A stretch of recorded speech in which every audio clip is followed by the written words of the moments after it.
কারণ দাজ্জাল নামের অর্থই হলো ভণ্ড, ধোঁকাবাজ, প্রতারক। দাজ্জালকে আল্লাহ কিছু অলৌকিক ক্ষমতা দিবেন।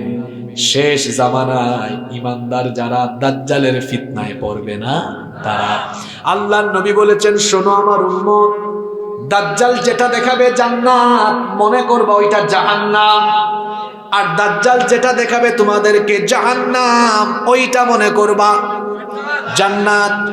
দাজ্জাল এসে বলবে, দেখো আমি রব, আমার উপর ঈমান আনো। ঈমান আনলে এই যে জান্নাত, এই জান্নাতে তুমি যাবা। যদি ঈমান না আনো, এই যে জাহান্নাম, এই জাহান্নামে তোমাকে ঘুরাইয়া শেষ করব। সত্যিকারের ঈমানদাররা ঈমানের কারণে জীবন দেয়, কিন্তু ঈমান হারা হয়ে যায়। সত্যিকারের ঈমানদার দাজ্জালকে দেখেই চিনবে, বলবে, বেটা তুমি দাজ্জাল, তুমি কেমনে